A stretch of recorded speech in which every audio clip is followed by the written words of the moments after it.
What is up guys, it is Michael and welcome back to the AFK Arena video.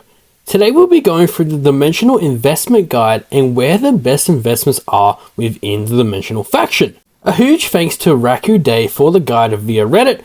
If you want to look at the guide for yourself, the link to it will be down in the description.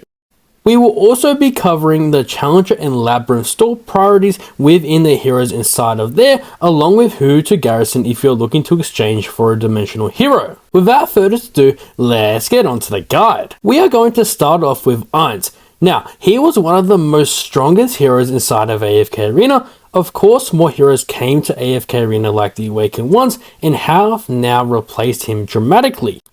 I still believe he is viable in today's era of the game, but Ainz's relative strength in AFK Arena is just good. When it comes down to Ainz and his investment, as you can see on the screen here, the first two icons are his signature item, the third and fourth icons are the furniture, and the last two are engravings. So for Ainz, you want to get him a minimum plus 20 for his signature item, the 99 as well for him, which is very game changing, paired with his E41 to E60 engravings just for the damage. Moving on to Albedo, an important hero in AFK Arena to build, as she's been dominating for a very long time now, especially being in the Dimensional faction. Her relative strength inside of AFK Arena is top tier, especially when it comes down to her investment. You definitely want to get Albedo to the plus 30, as it's one of the best plus 30s in the game. As you can see from the guide, it is named top tier. Now when it comes to Albedo, you don't need her to 99, as it's more for the PvP side of the game. It's actually recommended that you go for her 3 out of 9, which is very good for her. With Albedo's engravings, you want to get her to the E60 minimum 100%, especially if you're focusing on the PvP side of the game, or even the Abyssal Expedition, where her E60 is the game changer. Moving on to Arthur, another tank in the Dimensional faction. His relative strength in AFK Arena is average, but he is still used within formations including all of the Dimensionals paired with Ainz. Onto his investment in AFK Arena, you want to get him to the plus 20 signature item, the 3 of 9 furniture, and I would highly suggest you stay away from his engravings, as the engravings for Arthur aren't very good.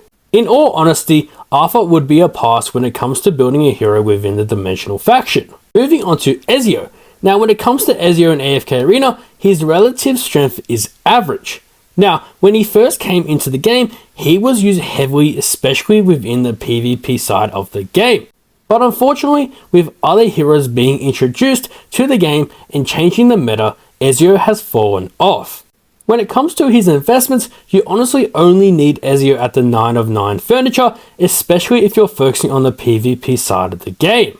His signature item and engravings don't really help him as much, sadly making Ezio a skippable hero when it comes to building him. Moving on to Geralt, with him being good when it comes to his strength inside of the game, but the engravings make Geralt even stronger. You want to invest in his plus 20 signature item, along with his 99 furniture and E30 engravings minimum. Now Geralt has some uses within the PvE area, alongside Abyssal Expedition, Treasure Scramble, and is still used within the Temple Rift, so if you have Geralt in AFK Arena, he is definitely worth it to build. Moving on to Joan of Arc, one of the best dimensionals in AFK Arena. She is used in almost every game mode, which is insane. Her relative strength in AFK Arena is very strong, making her a must-build hero within the faction. Onto her investment, I recommend you go all in for Joan with her plus 30 signature item, the 3 of 9 furniture, as her 9 of 9 just grants stronger heals, which in turn can help, but her 3 of 9 is the minimum, and the E30 to E60 engravings for sure, as they are very strong. You want to get her to the minimum E30 engravings, as it's a game changer when it comes to building Joan. Moving on to Joker, unfortunately Joker relative strength in AFK Arena is bad. I would highly advise you to stay away from building Joker in AFK Arena. As you can see by his investments, nothing can make Joker usable inside of the game, which is a shame. Not even his E60 can save him. He isn't worth your resources, so I'd highly suggest you save them for another hero within the Dimensional faction. Moving on to Leonardo, one of the best dimensionals when it comes to the faction, as his relative strength is very good.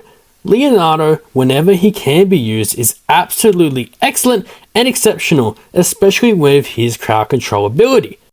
Now moving on to Leonardo's investment, you want to get him to the plus 30 signature item paired with the 99 furniture and his E33 focusing on haste, but I would actually take him to the E60 engravings as he's a game changer for me and many other players within the campaign, especially pairing him with Awakened Blinda beyond chapter 52 where crowd control is incredible. I would highly advise that you build Leonardo in AFK Arena. Moving on to Baba Yaga, outside of the Cursed Realm and some niche formations within the PvP, the relative strength inside of the game is average.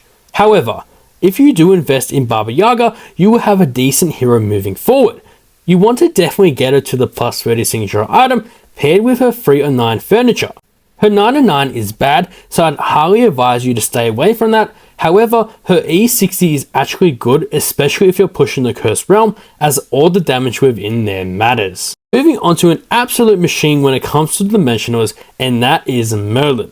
Merlin is a tremendous hero in AFK Arena, and if you want to compete within the PvP, he is a must build hero. You want to get his plus 30 signature item along with his 99 furniture, which is the game changer when it comes to Merlin, as he can immediately cast his ultimate ability.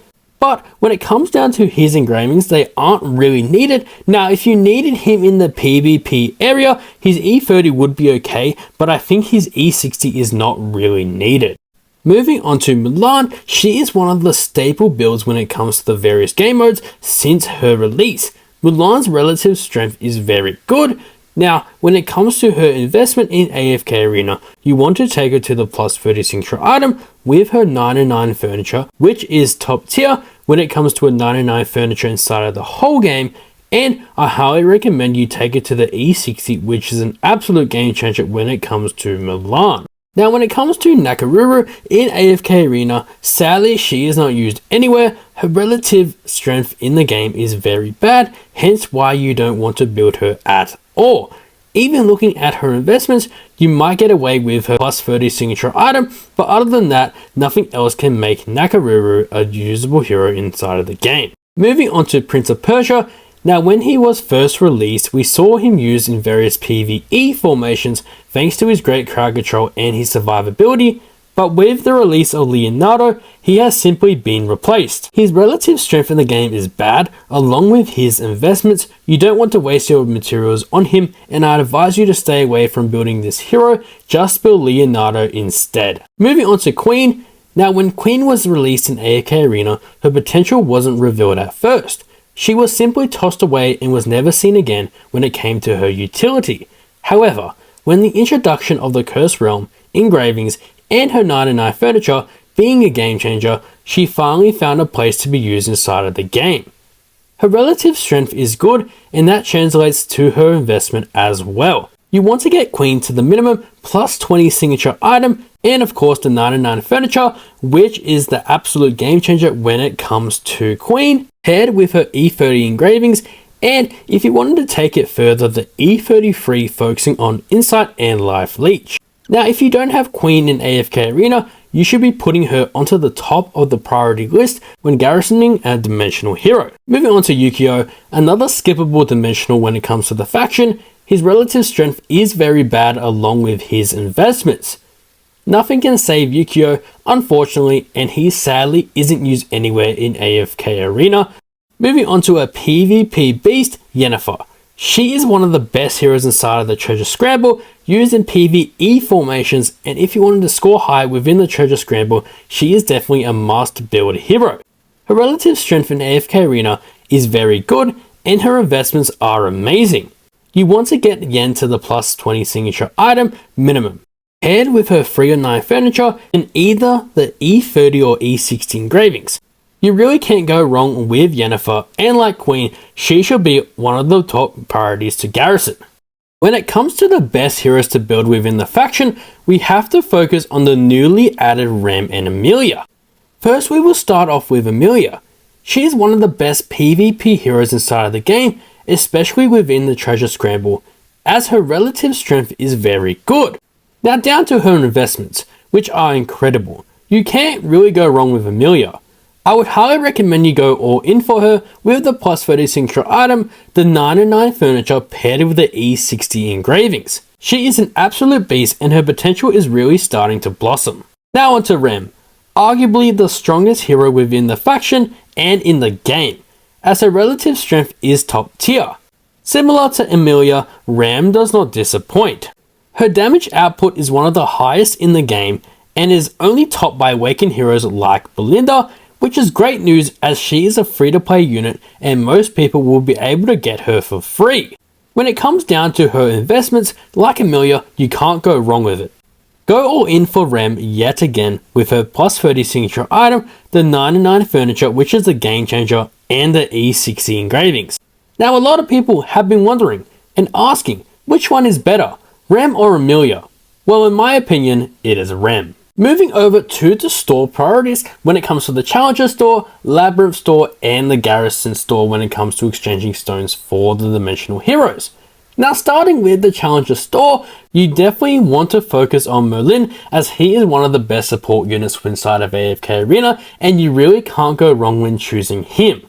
At number 2, you definitely want to go with Leonardo, an absolute beast when it comes to the campaign. PvE side of the game, he is absolutely crushing with his crowd control ability. He is one of the best heroes, especially if you're pushing later within the campaign. Pairing him with Awakened Belinda and other heroes, Leonardo will have to be a must pick within the Challenger store. And lastly, Mulan. A great hero within AFK Arena, a strong unit, especially being a ranger inside of the game within the Dimensionals. Now her use is very strong, especially when you want to pair her within the PvP, as in the treasure scramble of course, but when you pick Merlin and Leonardo, Mulan will definitely have to be a must build hero when it comes to the heroes within the Challenger store. Now onto the Labyrinth store, of course number 1, Joan of Arc, an absolute beast when it comes to AFK Arena, used in majority of the game modes. In today's meta, Joan is simply too prominent for her not to be chosen within the 3 chosen heroes within there. In my opinion, the number 2 and number 3 can be switched upon.